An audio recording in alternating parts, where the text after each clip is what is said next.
प्रिय विद्यार्थियों, मैं तेजकरण चौहान, सह आचार्य इतिहास। आज के इस व्याख्यान में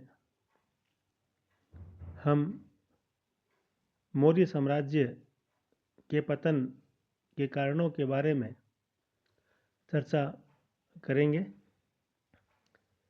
जैसा कि हम सभी जानते हैं कि मौर्य साम्राज्य प्राचीन भारत का एक विशाल और सुविकसित सुदृढ़ साम्राज्य था, लेकिन अशोक की मृत्यु के पश्चात उसके उत्तराधिकारी इतने विशाल भूभाग में स्थित साम्राज्य को संभालने में नाकाम रहे। मौर्य साम्राज्य संपूर्ण भारतवर्ष के इतिहास का सबसे विशालतम साम्राज्य था, जिसकी सीमाएं उत्तर में हिंदुकुश पर्वत से लेकर बंगाल के ताम्रलिप्ति और पश्चिम में काठियावाड़ से लेकर पूर्व में कामरूप आसाम तक अवस्थित थी। अशोक के उत्तराधिकारियों में भी उतनी योग्यता नहीं थी कि इतने विशाल साम्राज्य को वो एक शासन सूत्र में बांध पाए। उत्तराधिकारियों की अयोग्यता के साथ साथ और भी अनेक ऐसे कारण विद्यमान थे जिन्होंने इस विशाल साम्राज्य के टूटने में, पतन में अपनी भूमिकाएं निभाई। सम्राट अशोक की मृत्यु के पश्चात आधी शताब्दी के दौरान ही मौर्य साम्राज्य का विघटन और पतन होना प्रारंभ हुआ। राजवंशों का उत्थान और पतन यद्यपि ऐतिहासिक प्रक्रियाओं का अंग है, लेकिन इतने विशाल साम्राज्य का अंत जिस तेज गति के साथ नाटकीय ढंग से हुआ, वह विचारणीय है। हेमचंद्र राय चौधरी इस बारे में कहते हैं कि अशोक की मृत्यु के बाद वह शक्ति कहाँ चली गई जिसने सिकंदर के प्रतिनिधियों को भारत से खदेड़ दिया था और काबुल, कंधार, हिरात इत्यादि क्षेत्रों पर अधिकार जमा लिया था। धीरे धीरे एक के बाद एक प्रांत साम्राज्य से अलग होते गए और पाटलिपुत्र राजगृह के सम्राट कलिंग और आंध्रा के शासकों के सामने भी घुटने टेकने को मजबूर हो गए। जो कारण हमें दिखाई देते हैं वह इस प्रकार है। सबसे पहला कारण तो अशोक के निर्बल और अयोग्य उत्तराधिकारी ही थे। राजतांत्रिक शासन प्रणाली से राज्य की सफलता और विफलता पूर्णतया उसके शासक की योग्यता और चरित्र पर निर्भर करती है। मौर्य साम्राज्य के पतन का प्रमुख कारण अशोक के बाद आने वाले निर्बल और अयोग्य उत्तराधिकारी थे। अशोक का साम्राज्य उस धनुष की तरह था जिसे दुर्बल और निर्बल लोग अपने हाथों में उठा नहीं सकते थे।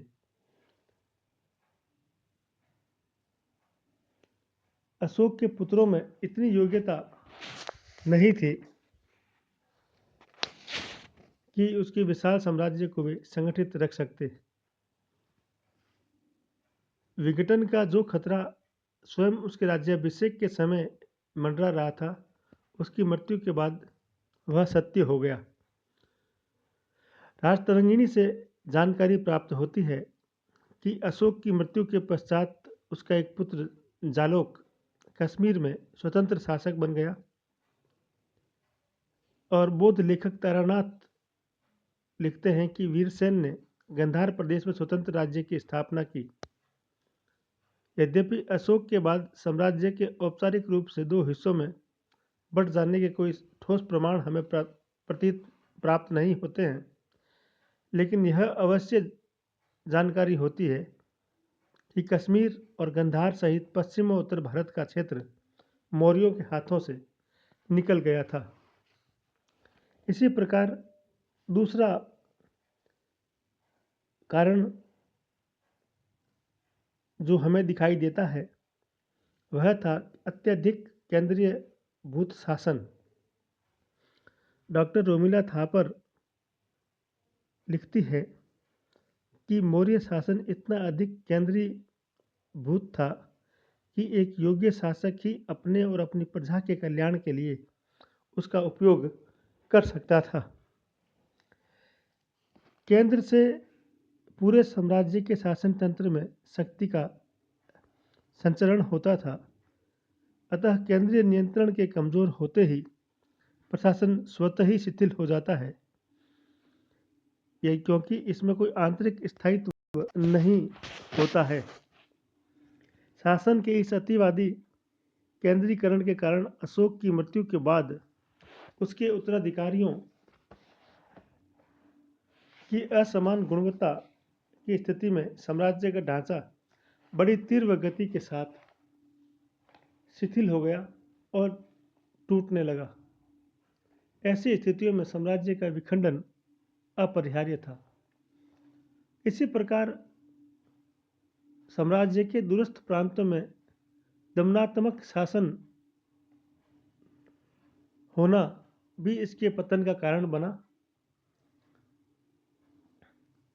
मौर्य साम्राज्य के दूरस्थ प्रांतों के शासक बड़े अन्यायी थे। तक्षशिला की जनता ने बिंदुसार के शासनकाल में इसी कारण विद्रोह किया था।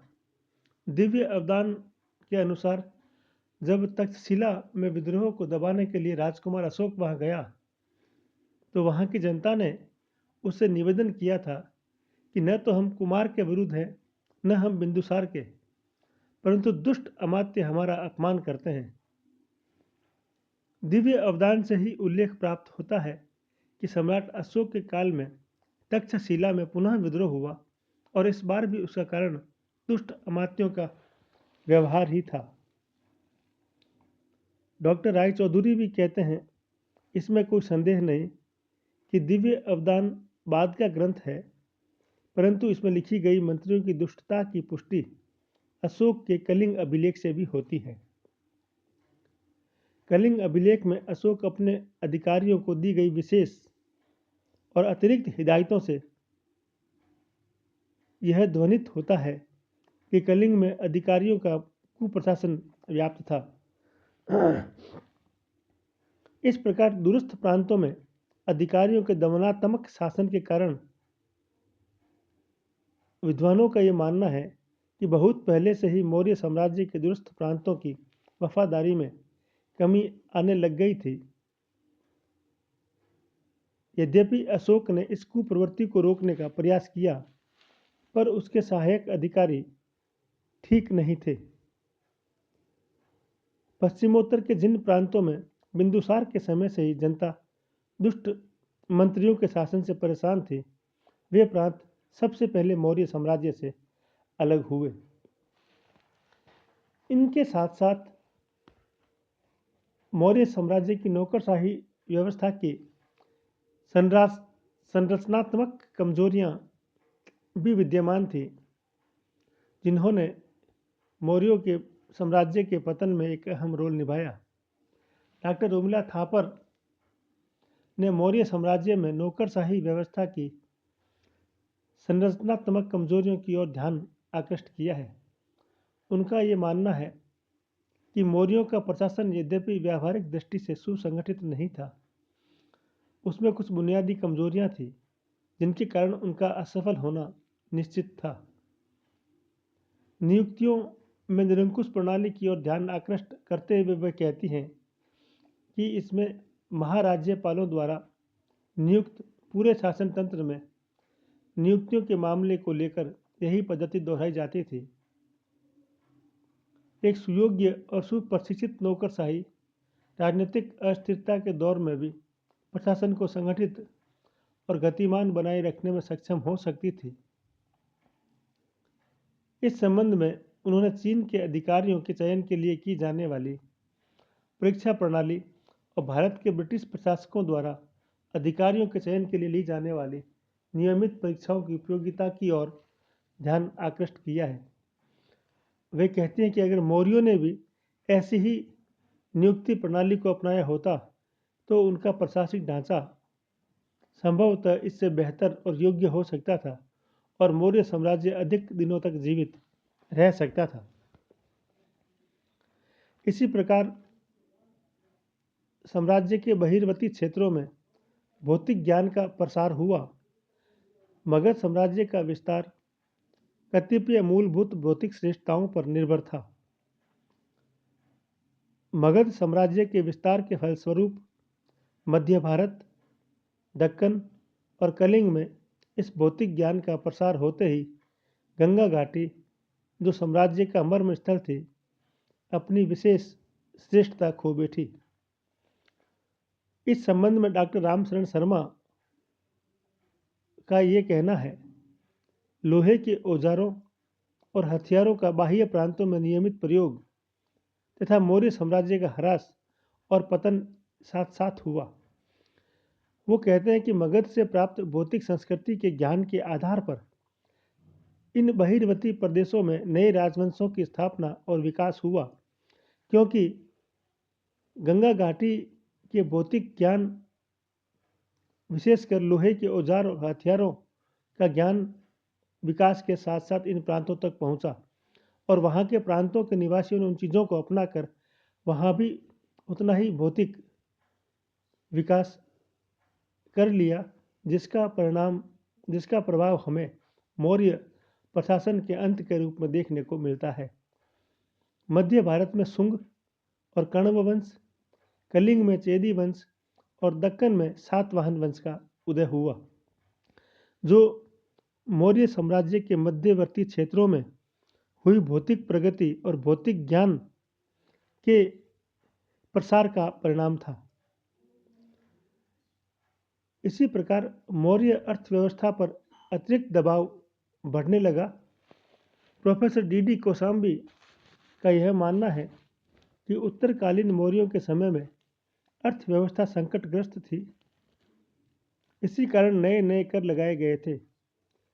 इस काल के आहत या पंचमार्क सिक्कों में भी मिलावट दिखाई देती है। डॉक्टर DN झा के अनुसार विशाल नौकरशाही व्यवस्था, विशाल सेना का रखरखाव और अशोक के निःशुल्क सार्वजनिक कार्यों के फलस्वरूप शाही खजाना धीरे धीरे खाली होता जा रहा था।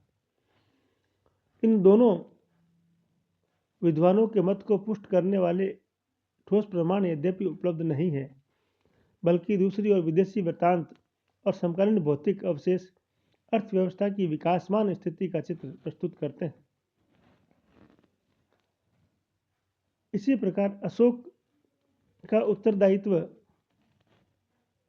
मौर्य साम्राज्य के पतन में कितना था, इस बारे में विद्वानों में अनेक प्रकार के मत विद्यमान हैं। अनेक विद्वान इस संबंध में अशोक की आलोचना दो आधारों पर करते हैं। पहला, अशोक की नीतियों ने ब्राह्मण असंतोष को जन्म दिया और दूसरा, अशोक की धम्म नीति ने मौर्य साम्राज्य को सैनिक दृष्टि से शिथिल बना दिया था। यहाँ इन दोनों ही मतों की विवेचना की जा सकती है। पहला, ब्राह्मण असंतोष। पंडित हरप्रसाद शास्त्री का ये मानना है कि अशोक की ब्राह्मण विरोधी नीति ने मौर्य साम्राज्य की नींव को खोखला कर दिया और अंत में एक ब्राह्मण सेनापति पुष्यमित्र शुंग ने ही मौर्य शासन का उन्मूलन कर दिया। परंतु हेमचंद्र चौधरी इस मत का खंडन करते हैं और सिद्ध करते हैं कि अशोक की धार्मिक नीति में ब्राह्मण वर्ग का कोई विरोध नहीं था। फिर हमारे पास ऐसे कोई प्रमाण नहीं है कि ब्राह्मणों ने संगठित होकर अशोक की नीति के विरुद्ध कोई विद्रोह किया हो। इस संबंध में रोमिला थापर कहती हैं कि अशोक की साम्राज्य नीति न तो विशिष्ट रूप से बौद्ध समर्थक थी और न ही ब्राह्मण विरोधी। यद्यपि ये माना जाना चाहिए कि ये केवल कुछ लोगों का अपना मत हो सकता है। दूसरा, सैनिक शिथिलता। विद्वानों का यह मानना है कि अशोक द्वारा बौद्ध धर्म का अनुयायी बनने से साम्राज्य की शक्ति को धर्म विजय पर केंद्रित करने और अहिंसात्मक नीति का पालन करने से मौर्य साम्राज्य का पतन हुआ। इनका ये कहना है कि अशोक की शांतिवादी नीति ने मौर्य सेना को अनअभ्यस्त व दुर्बल और जनता की सैनिक प्रवृत्ति को शिथिल कर दिया। डॉक्टर भंडारकर का ये कहना है कि धर्म विजय की नीति अपनाने का परिणाम आध्यात्मिक दृष्टि से शानदार होते हुए भी राजनीतिक दृष्टि से विनाशकारी सिद्ध हुआ। साम्राज्यवादी मगध की सैनिक शक्ति कलिंग में अंतिम शोर के साथ लगभग अदृश्य हो गई। लेकिन मौर्यकालीन साक्ष्यों का यदि सूक्ष्म अध्ययन किया जाए तो उपयुक्त विचार की पुष्टि नहीं होती है। जैसा कि नीलकंठ शास्त्री कहते हैं, इसका कोई प्रमाण नहीं है कि अशोक ने सैन्य शक्ति को घटा दिया था या साम्राज्य की रक्षा व्यवस्था को कमजोर कर दिया था। यदि अशोक ने पूर्णतः अहिंसक नीति को अपनाया होता तो वह पशुओं का वध पूर्णतया बंद करा देता और मृत्युदंड की प्रथा को भी समाप्त कर देता, परंतु ऐसा नहीं था। अपने 13वें शिलालेख में अशोक आठविक जातियों को चेतावनी देते हुए कहता है कि यदि वे अपना अपराध करना बंद नहीं करेंगे तो कलिंग को जीतने वाली सेना उसका भी नाश कर देगी। अशोक की अहिंसा ऐसी अवास्तविकतावादी नहीं थी और न ही उसकी राजनीतिक विज्ञप्ति से ध्वनित होता है कि उसने सेना को कमजोर बना दिया था। आर.सी. मजूमदार का यह मानना है, मौर्य साम्राज्य का पतन अशोक की नीतियों की अनुपस्थिति में भी शीघ्र अथवा देर से होना निश्चित ही था। यहाँ ये कहा जा सकता है, ये माना जा सकता है कि वस्तुतः अशोक के बाद आने वाले उसके उत्तराधिकारी अशोक की तरह योग्य और महत्वाकांक्षी नहीं थे, जिसकी वजह से साम्राज्य को वे लंबे समय तक स्थायित्व प्रदान नहीं कर पाए। इसी प्रकार यह भी पूर्ण रूप से नहीं माना जा सकता है कि अशोक की ब्राह्मण विरोध की नीति या जैसा कि कुछ लोग कहते हैं कि सेना की संख्या में कमी करना या अशोक की नीतियों की वजह से जनता में सैन्य प्रवृत्ति का लुप्त होना इत्यादि कुछ ऐसे कारण थे, वो सब आंशिक रूप से ही केवल सही हो सकते हैं। लेकिन वस्तुतः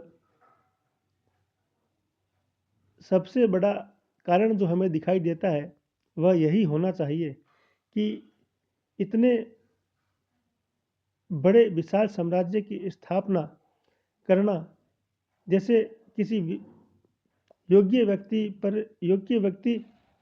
पर ही डिपेंड होता है, ठीक उसी प्रकार से इतने बड़े विशाल साम्राज्यों पर राज्य करना सामान्य व्यक्तियों के बूते में नहीं होता है। अतः यह स्पष्ट रूप से कहा जाना चाहिए कि मौर्य साम्राज्य में अशोक के बाद आने वाले उत्तराधिकारियों में चंद्रगुप्त मौर्य और अशोक जितनी योग्यता नहीं थी कि वे समस्त साम्राज्य को एक शासन सूत्र में बांध पाते और शासन को बांध पाने वाले लोगों पर वो नियंत्रण कर पाते। अतः उनकी व्यक्तिगत अयोग्यता ही सबसे बड़ा और सबसे महत्वपूर्ण कारण थी कि मौर्य साम्राज्य अशोक की मृत्यु के महज 30 सालों के अंदर ही विघटित हो गया।